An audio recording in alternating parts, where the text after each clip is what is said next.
করছি, এরকম করবেন না। পুরুর মধ্যে অর্ধেক রক্ত তো তক্ষশিলারও, সেটা এভাবে বইতে দেবেন না। এই লড়াইয়ের জন্য আমি ওর কাছে যাইনি অলকা। ও এখানে নিজের ইচ্ছা এসেছে। এবার ও এখানে থাকবে কি না, এটা আমার পরীক্ষা।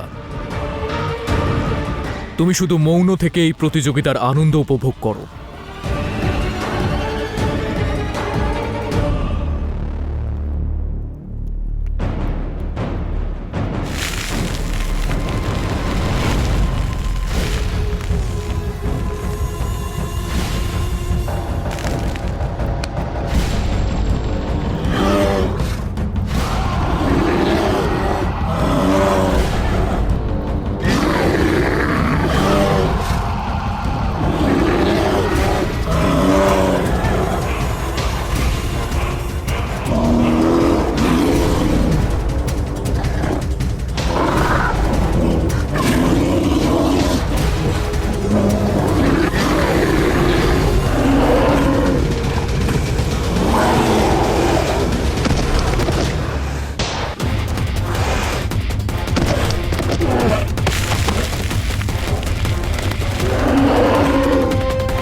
আর্য,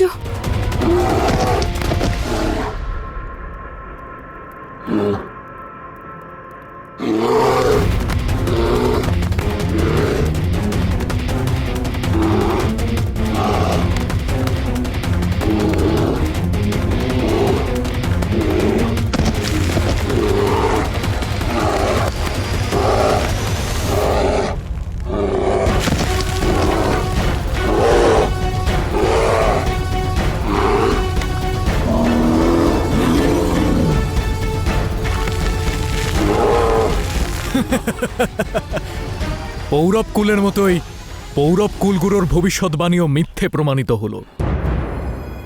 যে স্বয়ং নিজের রক্ষাই করতে পারে না, সে অন্যদের থেকে নিজের মাতৃভূমিকে কি করে রক্ষা করবে?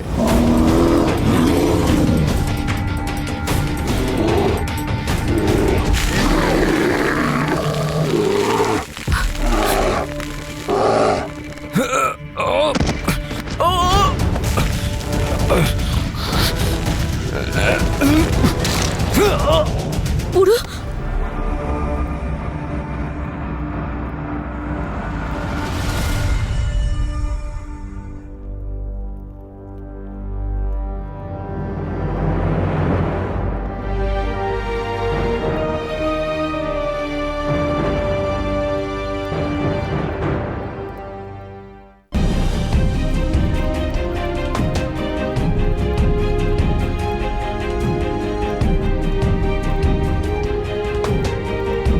মহারাজ,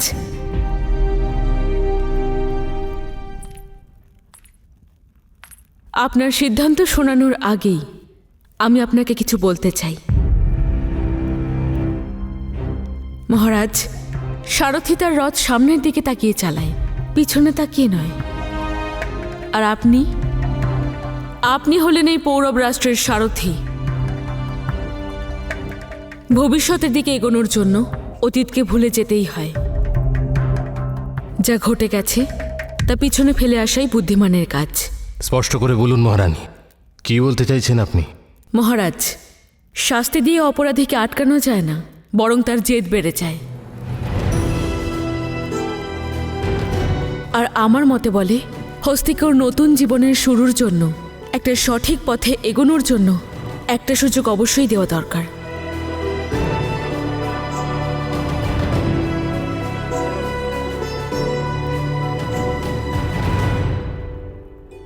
যে অপরাধের জন্য পৌরব রাজকুমারকে দণ্ড শোনানো হয়েছে, ওই অপরাধে সঙ্গ দেওয়ার জন্য ওকে কিভাবে ক্ষমা করা হবে মহারানী? অপরাধী শুধু সেই চোর হয় না যে বাড়িতে সিঁধ কাটে, বরং অপরাধী সেও যে ওই চোরকে সিঁধ কাটার সুযোগ করে দেয়। হস্তি রাজকুমার কনিষ্ককে আক্রমণ করার জন্য রাজকুমার পুরুষোত্তমকে সাহায্য করেছে। ও আপনাকেও আক্রমণ করেছে। এই অপরাধের কোনো ক্ষমা হয় না মহারানী।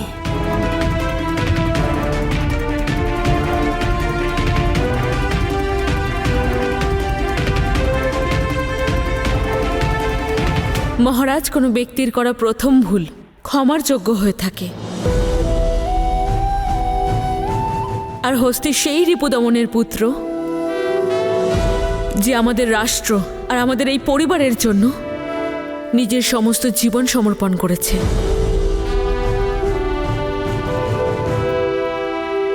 আমরা কি তার পরিবারের জন্য এইটুকু করতে পারি না?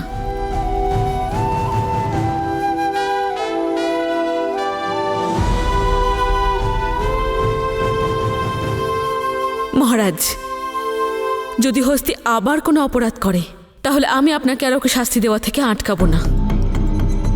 কিন্তু এখনো আমি এটাই বলবো যে পৌরবরাজ বম্নি সেনাপতি রিপুদমনের পুত্র হস্তিকে শাস্তি না দিয়ে তাকে একটা সুযোগ অন্তত দিতে পারেন, যাতে ও পৌরব সৈন্যদলে থেকে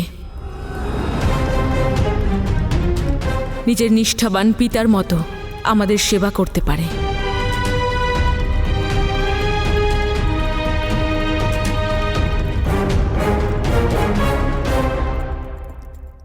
বাকি সিদ্ধান্ত আপনার একান্ত মহারাজ।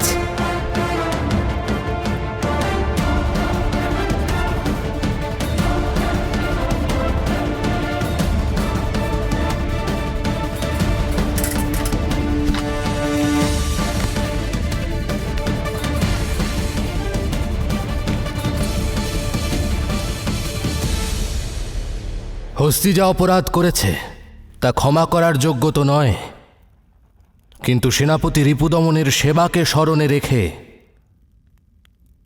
তাকে সম্মান করে আমি তোমাকে ক্ষমা করছি হস্তি।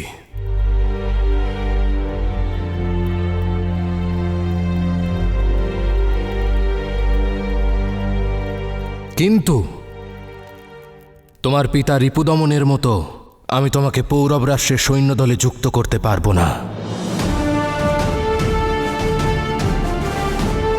আমি জানি যে রিপুদমনের সঙ্গে সঙ্গে আপনিও পৌরব রাষ্ট্র আর এই রাজ পরিবারের জন্য আপনার সম্পূর্ণ জীবন সমর্পিত করেছেন, যাতে শেষ নিঃশ্বাস পর্যন্ত রিপুদমন সম্পূর্ণ নিষ্ঠার সঙ্গে তার কাজ করতে পারে। আমি আপনার এই বলিদানকে সম্মান করি, তাই আপনার জীবন সুখ ও সমৃদ্ধি দিয়ে কাটানোর জন্য আপনি পৌরব কোষাগার থেকে যত ধনসম্পদ চান নিতেই পারেন।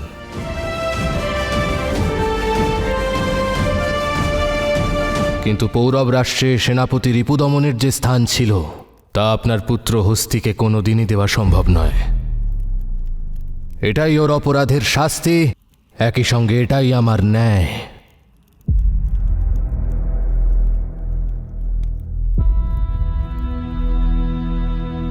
আমি আপনার প্রতি কৃতজ্ঞ মহারাজ। আপনি আমার পুত্রকে ক্ষমা করলেন।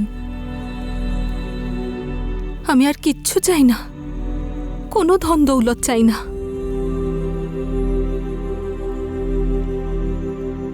শুধু আমাদের যাবার অনুমতি দিন।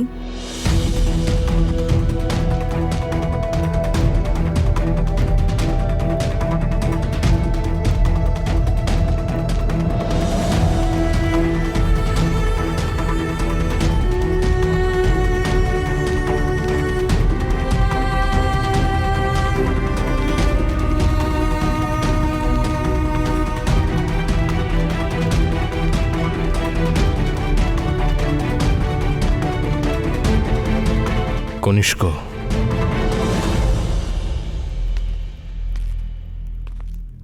রাজগুরুকে ডাকো আর শাহদরাজকে খবর পাঠাও।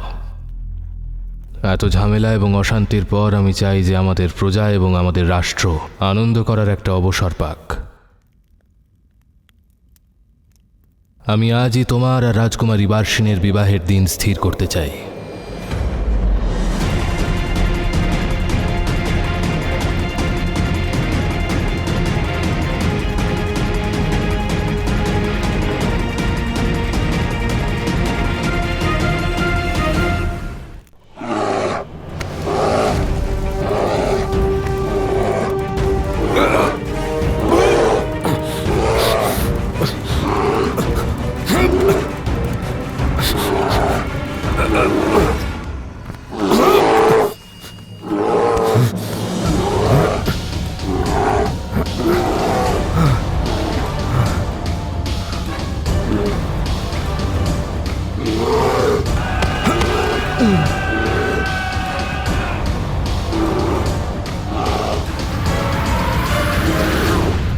কি হলো পুরুষোত্তম?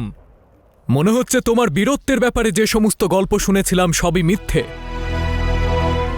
সত্যি তো এটাই যে তুমিও তোমার নিজের মায়ের মতোই মূর্খ। তোমার মাতা অখণ্ড ভারতের অসম্ভব স্বপ্নের কথা ভেবে নিজের জীবন নষ্ট করেছিল, আর তুমি সেই লক্ষ্যের জন্য নিজের জীবন নষ্ট করছো।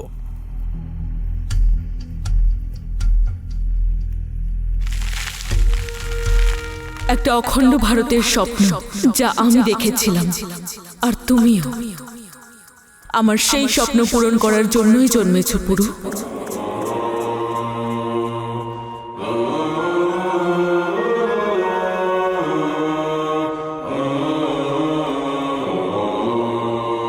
ত্যাগের চেয়ে বড় কোনো পুজো নেই, আর আস্থার চেয়ে বড় কোনো সমর্পণ নেই। লক্ষ্যে তারাই পৌঁছয় মহারাজ, যারা ত্যাগ এবং বলিদান দিতে জানে।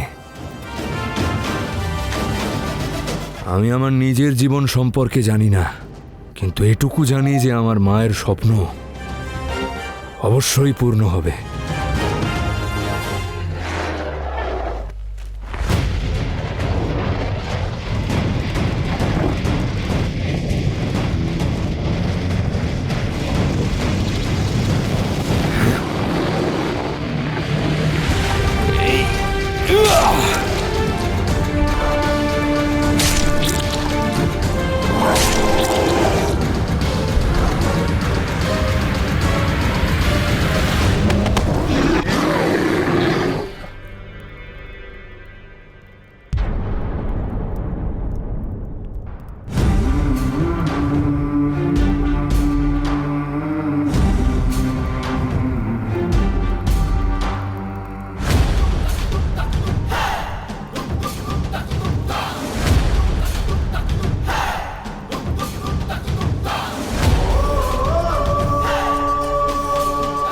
পৌরব রাজকুমার তার কথা রেখেছে।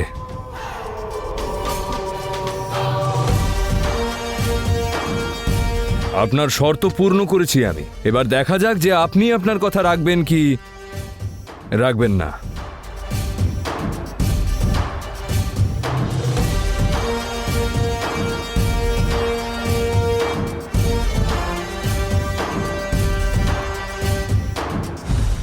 তোমার কি প্রস্তাব আছে বলো। আমি চাই যে আপনার সেনা আমার নেতৃত্বে পৌরব রাজ্যে আক্রমণ করবে। এবার বলুন মহারাজ, আমার এই প্রস্তাব আপনি গ্রহণ করলেন কিনা?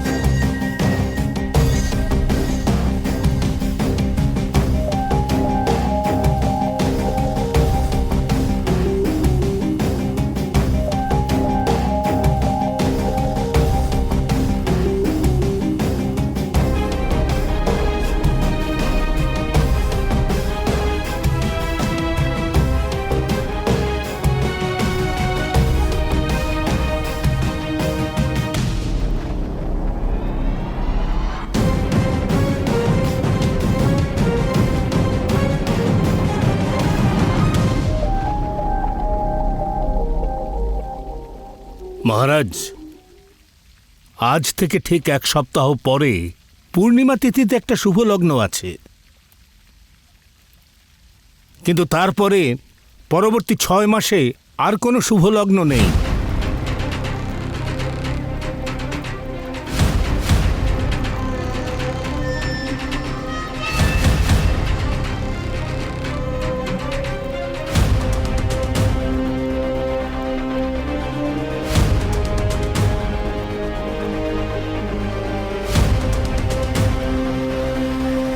আপনাকে চিন্তিত কেন দেখাচ্ছে মহারাজ বম্নি? আপনাদের দেশেই তো প্রবাদ আছে যে শুভ কাজে বিলম্ব করা উচিত নয়। আমাদের এই বিয়েটা আগামী সপ্তাহেই সেরে ফেলা উচিত।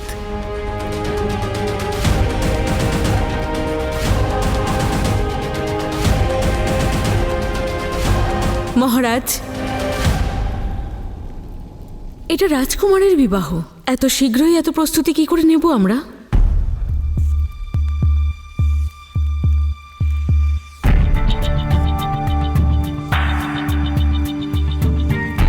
রাজগুরু মশাই, আপনি আরও একবার কুষ্টি পরীক্ষা করে দেখুন। আমার পূর্ণ বিশ্বাস নিশ্চয়ই এর পরেও ভালো লগ্ন আছে। আশ্চর্যের বিষয়, বছরের পর বছর আপনার অনুগত আপনাদেরই এই রাজগুরুর ওপর আপনারই ভরসা নেই মহারানী অনুসুয়া। উনি যখন বলছেন যে আগামী সপ্তাহের পর পরবর্তী 6 মাস কোনো শুভ দিন নেই, তাহলে ওনার কথাই তো মানা উচিত। আমাদের এই বিবাহ আগামী সপ্তাহেই দেওয়া উচিত।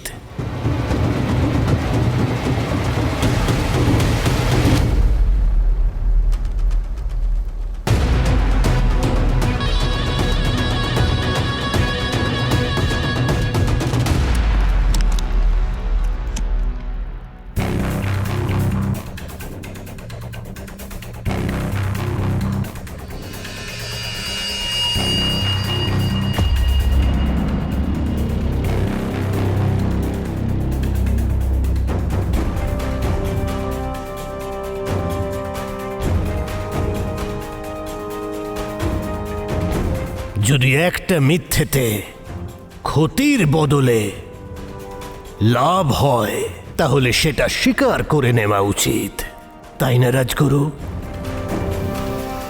সিদ্ধান্ত আপনার হাতে। আপনি নিজের প্রাণ হারাতে চান নাকি পরিবর্তে এই লাভ?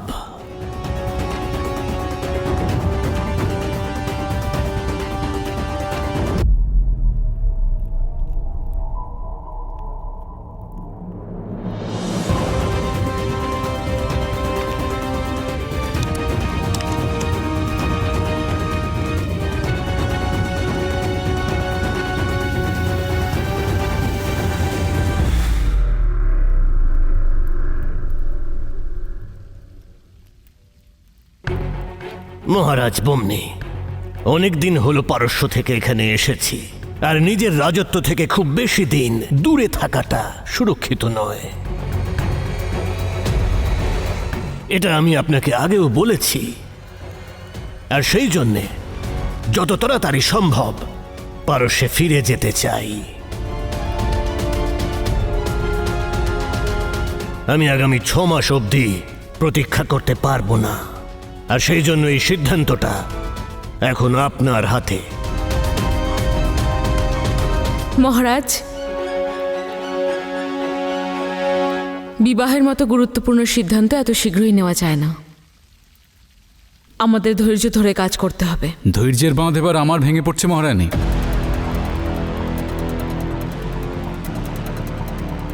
প্রথমে আপনার পুত্র আমাকে হত্যা করবার চেষ্টা করেছে, আর এখন আপনি আমার বিবাহ আটকাতে চাইছেন।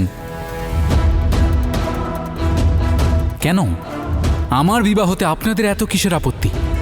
কনিষ্ক, এমন কোনো ব্যাপার ব্যাস নয়। মহারানী,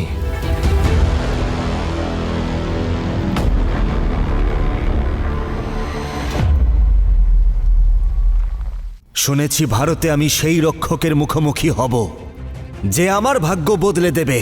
এবার আমিও দেখতে চাই কে সেই ভারতের রক্ষক যে জিউসের পুত্র আলেকজান্ডারের সামনে এসে দাঁড়াবে।